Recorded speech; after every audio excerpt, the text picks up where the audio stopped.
కదండి. మళ్ళీ వాళ్ళకి మిస్ అవుతే ఇబ్బంది ఉంటుంది కదా వాళ్ళకి. అదే ఇప్పుడు గవర్నమెంట్ రైజ్ చేస్తున్న అంశం అదే. అది జాగ్రత్తగా మరి ఆయన్ని జాగ్రత్తగా చూసుకోవాలని బాధ్యత ప్రజలదిని పోలీసు వాళ్ళదినండి. పోలీసులది కదా. ఓకే, అవునండి. రైట్ అండి. మల్లేశ్వర్ గారు కంక్లూడ్ చేయండి ప్లీజ్. సార్, ఇవాళ నేను చెప్తున్నటువంటి విషయం ఏంటంటే ఆయన ఒక ఎక్స్ సీఎం. ఎవరు ఎక్స్ సీఎంలైనా కూడా వాళ్ళకి ఇవ్వాల్సినటువంటి Z+ కేటగిరీ ఆయనకి ఇవ్వాల్సిందే. ఇవాళ మీకు లోకేష్ బాబు గారికి ఇవ్వలేదంటే లోకేష్ బాబు గారు ఎక్స్ సీఎం కాదు. పవన్ కళ్యాణ్ గారికి ఇవ్వలేదంటే పవన్ కళ్యాణ్ గారు ఎక్స్ ఎమ్మెల్యే కూడా కాదు. వాళ్ళకి రాదు. మీరు సబ్జెక్ట్ తెలుసుకొని రావాలా. Z+ కేటగిరీ ఎవరికి ఇస్తారు, ఎందుకు ఇస్తారు, వాళ్ళకి ఎందుకు ఇవ్వలేదు, వీళ్ళకి ఎందుకు ఇవ్వాలంటే వాళ్ళకి ఎందుకు ఇస్తారు సార్? మీరు ఇవాళ ఎక్స్ సీఎం గా ఉన్నటువంటి వ్యక్తికి మీరు ఇవ్వలేదు. ఒకవేళ చంద్రబాబు నాయుడు గారికి ఇవ్వలేదు అని ఉంటే మీరు ఎందుకు కోర్టుకి వెళ్ళలేదు? ఆ రోజు మీ మీటింగ్లన్నీ సజావుగా జరిగాయంటే అర్థం ఏంటిది? ఆయన ఇవ్వాల్సినటువంటి సెక్యూరిటీ మీకు ఇచ్చారు కాబట్టి. అయినా కూడా మీరు ప్రైవేట్ సెక్యూరిటీ చంద్రబాబు నాయుడు గారికి పెట్టుకున్నారు. వీడియో ఉంటే ఒకసారి చెక్ చేయండి. నేను ఇవాళ ఏం మాట్లాడుతున్నానంటే ఇవాళ జగన్మోహన్ రెడ్డి గారికి ఇప్పుడు మన నెల్లూరు మీటింగ్ లో చూస్తే అడ్డగోలుగా కార్యకర్తల్ని నాయకుల్ని కొట్టినటువంటి పరిస్థితులు, మహిళల మీద దాడి చేసినటువంటి పరిస్థితులు, ఆ వీడియోలు కూడా ఉన్నాయి, చెక్ చేయండి. కార్యకర్తల మీద మహిళల మీద అంత నిర్దాక్షిణ్యంగా ప్రవర్తించాల్సినటువంటి మీకు ఆ హక్కు ఎవరిచ్చారో నేను అడుగుతున్నా. వాళ్ళేమన్నా టెర్రరిస్టుల, దోపిడి దొంగల? ఇవాళ అదే కార్యకర్తలని మిమ్మల్ని కొట్టి మీరు ఊరుకుంటారా? మీరు తీసుకోగలుగుతారా? రుబాబ్ చేసేస్తున్న కార్యకర్తలంటే మరి వాళ్ళని ఆపి ఇనుప కచ్చలు పెట్టి వాళ్ళని కొట్టడానికి దాడి చేస్తుంటే వాళ్ళు కొట్టించుకుంటారా? ఎవరన్నా ఉత్తికి తప్పు చేసి కొట్టారంటే ఒక అర్థం ఉంటది. ఏ తప్పు చేయకుండా మీరు ఎక్కడ ఊర్లలో పొలిమేర దగ్గర అక్కడేం పని పోలీసులకి? అక్కడ ఏం చేస్తున్నారు మీరు? మీరు ఉండాల్సింది ఎక్కడ? జగన్మోహన్ రెడ్డి గారు చుట్టే కదా మీరు ఉండాల్సినటువంటి 58 సెక్యూరిటీ ఉండాల్సింది, రోప్ పార్టీ ఉండాల్సింది జగన్మోహన్ రెడ్డి గారు చుట్టే కదా. మీరు అక్కడ రోప్ పార్టీ పెట్టడానికి మూలనే ఆయన మీద మల్లేశ్వర్ గారు ఒక చిన్న క్లారిటీ ఇస్తాను నేను. ఒక చిన్న క్లారిటీ ఇస్తాను మీకు. జగన్మోహన్ రెడ్డి గారికి 58 మంది సెక్యూరిటీని గవర్నమెంట్ ఇచ్చింది. ఒకవేళ ఆయన రోడ్డు మీదకి వస్తే, ఒక్క నిమిషం అండి, ఆయన ఒకవేళ రోడ్డు మీదకి వస్తే, ఫర్ ఎగ్జాంపుల్ నెల్లూరు జిల్లా పర్యటనకు వచ్చారు, 1000 మంది పోలీసులను పెట్టారు. అది ఆంక్షలు అని చెప్పి మీరు చెప్తూ ఉన్నప్పటికీ కూడా అది జగన్మోహన్ రెడ్డికి మీ కార్యకర్తల నుంచో, మీ కార్యకర్తల ముసుగులో ఉన్న లేకపోతే ఆయన ప్రత్యర్థుల నుంచో రక్షణ ఇవ్వడానికి మాత్రం వాళ్ళని పెట్టారు. రేపు డోన్ పర్యటన స్టార్ట్ కాబోతోంది జగన్మోహన్ రెడ్డి గారిది. 58 మంది మాత్రమే ఉండరండి. నాకు తెలిసి కనీసం ఒక 500 మందికి పైగా ప్రభుత్వం జగన్మోహన్ రెడ్డికి రక్షణను ఇస్తుంది. దాంతోపాటు ఇప్పుడు జగన్మోహన్ రెడ్డి ఏం చెప్తూ ఉన్నారంటే నాకు సెక్యూరిటీ కావాలి కాబట్టి నేను 40+ ప్రైవేట్ సెక్యూరిటీని పెట్టుకుంటాను అని చెప్పి ఆయన చెప్తూ ఉన్నారు. గవర్నమెంట్ చేయాల్సింది చేస్తున్నా కూడా, గవర్నమెంట్ చేస్తుంది అంటే నేను ఉన్న వాస్తవం మాత్రం చెప్తున్నాను. ఎవరికో పాజిటివ్ గానో ఎవరికో నెగిటివ్ గానో చెప్పాల్సిన అవసరం నాకు లేదు. మీ ఆలోచన విధానం ప్రకారం మీరు చెప్పాల్సింది మీరు చెప్పారు, నేను మాట్లాడాలి కదా. మీరన్న 58 సెక్యూరిటీ ఏది ఇప్పుడు ఇన్ని చేశారు కదా. ఆయన మిర్చి వాళ్ళ కోసం వెళ్ళారు, మామిడి రైతుల కోసం వెళ్ళారు, ఆ నాగమల్లేశ్వరరావు గారి విగ్రహం దగ్గరికి వెళ్ళారు, నిన్న నెల్లూరు వెళ్ళారు, ఆ గుంటూరు వెళ్ళారు. మరి ఏది ఒక్క వీడియోలో కనిపించాలి కదా. మీరు వీడియో తీశారు కదా, మన నెల్లూరు వీడియోలు కూడా తీసేశారు కదా. దాని చుట్టూ జనాలు లేరని కాసేపు మీరే అంటారు, జనాలు ఉన్నారని కాసేపు మీరే అంటారు. ఏ వీడియో కాసేపు అంటారు, లేకపోతే ఫేక్ వీడియో అని మీరు అంటారు. ఉన్నప్పుడు లేరు, వచ్చిన జనాలను బట్టి అక్కడ ఉన్న జనాలకు మాత్రం బాగా క్లారిటీ వస్తుంది. మన హోంమంత్రి అనితానే కదా వీడియో చేసి జనాలు లేకుండా ఎక్కడో మరి జనాలే లేరు. జనాలు లేనప్పుడు నువ్వు ఇవ్వాలి కదా. మరి 58 మంది సెక్యూరిటీ పోలీసులు కనిపించాలి కదా ఆ కారు చుట్టూ, రోప్ పార్టీ కనిపించాలి కదా ఆ కారు చుట్టూ. మరి ఎందుకు కనిపించట్లేదు అంటారు సార్?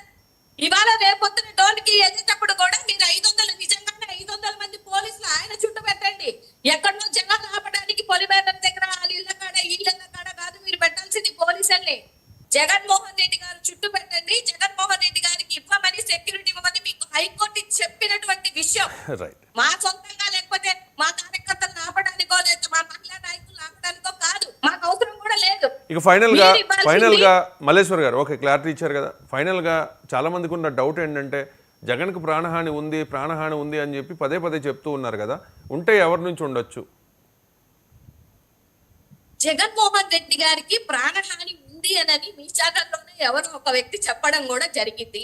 అది ఆ విషయం ఏంటనేది పక్కన పెడితే మా భావాలు కూడా అంటే మా మనోభావాల ప్రకారం చూస్తే కూడా మా నాయకుడికి ప్రాణహాని ఉంది అన్న విషయం అందరికీ క్లారిటీ. రాష్ట్రంలో ఉన్నటువంటి 1,32,00,000 మంది మేము కోర్ వైఎస్ఆర్సీపీ మేము అనుకుంటున్నటువంటి విషయం ఉంటే ఈ కూటమి ప్రభుత్వం మూలానే ఉంటుంది, లేకపోతే ఎక్కడి నుంచో ఒక 200 మందినో 100 మందినో తెచ్చినటువంటి విషయం ప్రకారమైన వాళ్ళ ద్వారా అయినా అది ఫేక్ అండి, అది ఫేక్ వార్త అండి, అది ఫేక్ వార్త అండి, 100% ఫేక్ వార్త. అది ఎక్కడి నుంచో ఎవరో 200 మంది షార్ప్ షూటర్లు వచ్చారు అన్నది 100% ఫేక్ వార్త, 100% ఫేక్ వార్త. అది కరెక్ట్ కాదు. అండ్ ఇంకొకటి 2019 ఓకే ఆలోచన ఉండొచ్చు. 2019 మా ఆలోచన ఏంటంటే కోర్ వైఎస్ఆర్సీపీ మేము మా జగన్మోహన్ రెడ్డి గారికి మేమైనా ఈవెన్ వాళ్ళు వేసినటువంటి కమిటీ అయినా వారు కోర్టుకి సబ్మిట్ చేసిందైనా కూడా జగన్మోహన్ రెడ్డి గారికి ప్రాణహాని ఉంది అని. ఇది క్లియర్, నేను చెప్పింది కూడా కాదు, కోర్టు చెప్పినటువంటి విషయం. 2019 ఎన్నికలకు ముందు కోడి కత్తి కేసు అప్పట్లో సంచలనం. జగన్మోహన్ రెడ్డి మీద దాడి జరిగిన వెంటనే అంటే ఇప్పటికీ కూడా ఆ దాడి ఎందుకు చేశారు, వాళ్ళు చేయమన్నారా, సానుభూతి కోసం చేశారా, లేకపోతే టీడీపీ వాళ్ళు చేయించారా, ఏంటి క్లారిటీ లేదు. రకరకాల ప్రచారాలు అప్పట్లో జరిగాయి. ఒక టీడీపీ నేత కనుసన్నల్లో ఇదంతా జరిగింది, శ్రీనివాస్ అనే వ్యక్తితో దాడి చేయించారు అని చెప్పి అప్పట్లో పెద్ద ఎత్తున ప్రచారం జరిగితే సింపతి కోసం ఇదంతా చేస్తూ ఉన్నారు జగన్మోహన్ రెడ్డి అని అప్పట్లో Telugu Desam party and Janasena party నేతలు కామెంట్ చేసిన పరిస్థితి. ఏదేమైనా 2019 ఎన్నికల్లో ఎంతో కొంత కాస్త అడ్వాంటేజ్ అయింది ఓకే జగన్మోహన్ రెడ్డి మీద ఉన్న సింపతి. కానీ ఆ తర్వాత కాలంలో అదంతా ఫేక్, అదంతా ఒక డ్రామా, కోడికత్తి డ్రామా అనే ఒక ఇంప్రెషన్ వెళ్ళింది. అప్పుడు ప్రాణహాని ఉందనుకున్నారు, ప్రాణహాని లేదు అనేది జనాలకు అర్థమైన విషయం ఆ తర్వాత కాలంలో. అలాగే మొన్న ఎన్నికలకు ముందు కూడా విజయవాడలో ఎవరో గులకరాడు పెట్టి కొట్టింది కూడా చాలా పెద్ద ఇష్యూ అయింది అప్పట్లో. మీ విజయవాడలోనే కదా సౌజన్య గారు అది అయింది.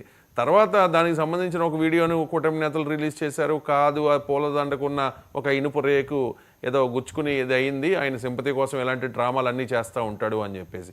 ఇప్పుడు కూడా అదనపు సెక్యూరిటీ తీసుకోవడం ద్వారా అంటే ఏదైనా దాడి జరిగితే తద్వారా సానుభూతి పొందే ప్రయత్నం చేస్తూ ఉన్నారా వైసీపీ నేతలు అండ్ జగన్ అనే చర్చ జరుగుతోంది. మల్లేశ్వర్ గారు ఒక నిమిషం నెక్స్ట్ మీకు చెప్పండి మల్లేశ్వర్ గారు. ఇప్పుడు ఆయన ఆల్రెడీ 151 గెలిచినటువంటి ముఖ్యమంత్రి. మొన్న జరిగినటువంటి విజయవాడలో రాయి తగిలింది 4 స్టిచెస్ పడేదాకా ఒక దండకి ఇనుపరాడు ఉంటే ఆ రాడ్డు పక్కన ఉన్నటువంటి వ్యక్తి కన్నులో గుచ్చుకొని తర్వాత ఈయనకెళ్ళి గుచ్చుకుంటే అది రాదా సార్? పూలమాలకున్నటువంటి ఇనుపరాడు అంటారా? కావాలని చేసినటువంటి పని. ఇప్పుడు ఆయనకి ఏం అవసరం అండి? ఇప్పుడు పోనీ ఓడిపోయినా కూడా 11 వచ్చినా కూడా ఆయన ఓట్ షేరింగ్ ఎంత సార్? ఈ ఓట్ షేరింగ్ ఎన్ని పార్టీలు కలిసినా ఎంత మంది వచ్చినా ఈ 1,32,00,000 మందిని దాటడం కాదు కదా, ఒక్క ఇంచు కూడా కదపలేదు. అది ఆయన ఫిక్స్డ్ గా ఉన్నటువంటి ఓటు షేరింగ్.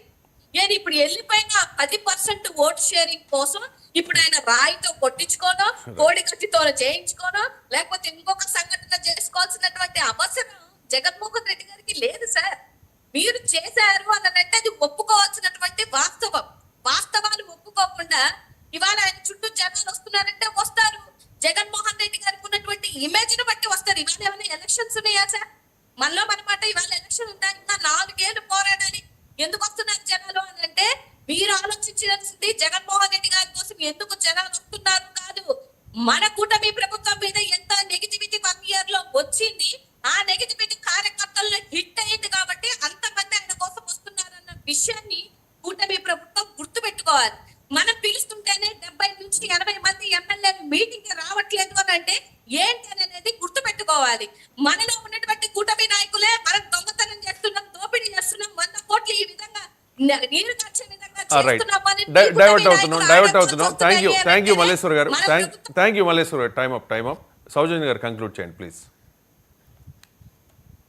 చక్కగా చెప్తున్నారండి. ఇప్పుడు ఆవిడ అడ్డగోలుగా మాట్లాడుతుందంటే మనం ఆయన చెప్తుంటేనో చూసే ప్రేక్షకులు వేరేగా మాట్లాడుతున్నారు. దానికి ఏం సమాధానం చెప్పాలో నాకు తెలియట్లేదు.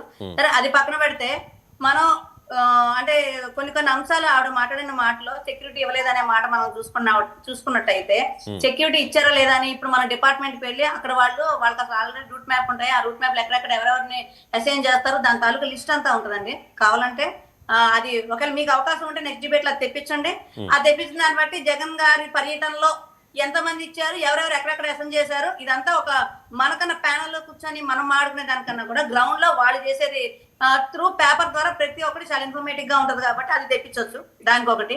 రెండోది వీళ్ళకి ఎవరికి లేరు, ఇప్పుడు సంవత్సరం అయినా కూడా కుటుంబ ప్రభుత్వం మీద వ్యతిరేకత బట్టే వస్తున్నారు అనే మాటకి కుటుంబ ప్రభుత్వం మీద వ్యతిరేక నిజంగా మీరు అలాంటి మబ్బుల్లో ఉంటే మాత్రం వెళ్ళని కూడా అసలు మీరు దానికి కాదనం 2029లో మీరు చూసుకోవచ్చు ఎలా ఉంటుందని. అంటే ఈ 11 కూడా లేకుండా ఏ ఒక్కటి కూడా ఉంటుంది అనేది ఖచ్చితంగా ఉంటారు. ఎందుకంటే కనీసం నిజాలు గ్రహిస్తే కొంతవరకైనా సరే నిజాయితీగా పనిచేస్తే కొంత అవకాశం ప్రజలు ఇస్తారు కాబట్టి ఈ 11 కనీసం ప్రతిపక్ష హోదాకన్నా వచ్చే అవకాశం ఉంటుంది. లేదు ఇంకా మేము మబ్బుల్లోనే బతుకుతాము, మాకు వచ్చే వాళ్ళందరూ ఇలాగే ఎలా వస్తారు ఏంటి అనేది దానికి జనాల్లోనూ క్లారిటీ ఉంది, కూటమి నేతల్లోనూ క్లారిటీ ఉంది, ప్రతి ఒక్కరికి క్లారిటీ ఉంది. ఆ జనాలు ఎవరు, ఎలా వస్తున్నారు, ఎక్కడి నుంచి వస్తున్నారు అని. అలానే కుటుంబ ప్రభుత్వంలో ఉన్న నాయకులకు కూడా ముఖ్య నాయకులకు కూడా ఎలా వస్తున్నారు ఏంటి అనేది ప్రజలకు తెలుసు. అలానే ఈ రోజు ఏదైతే ప్రభుత్వం మనం ముఖ్యంగా మాట్లాడుకోవాల్సింది సెక్యూరిటీ ఆయన తీసుకుంటారంటే అది ఆయన పర్సనల్, అంటే ఆయనకి ఏమేమి ఇబ్బందులు ఉన్నాయో, ఆయన ఏమేమి ఇబ్బందులు పడుతున్నాడో మనకు తెలియదు కాబట్టి ఏమేమి ఇబ్బందులు పడుతుందో మనకు తెలియదు కాబట్టి ఆయన తీసుకుని ఉండొచ్చు. కాకపోతే అంటే ఇక్కడ మీరు గమనించండి, గత ఇబ్బందులు అంటే ఏంటండి? అంటే సొంత పార్టీ నేతలతోనే ఏదైనా ఏం ఇబ్బందులు ఉన్నాయో ఏమో, ఆయన పర్సనల్ ఏమో మనకు తెలియదు కదా.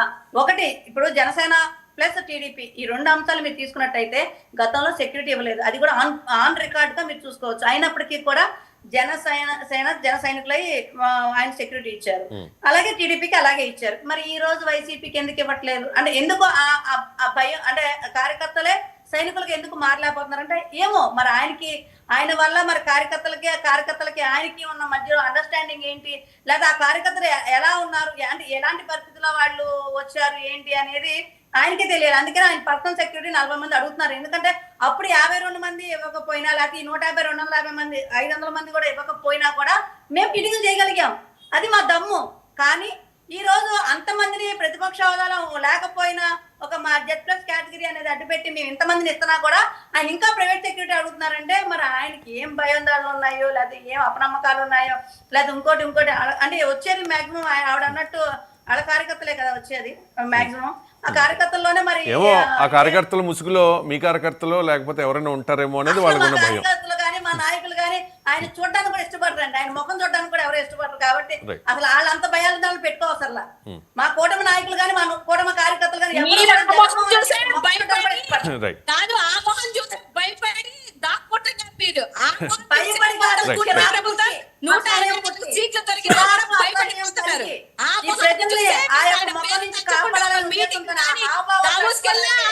రైట్ అండి.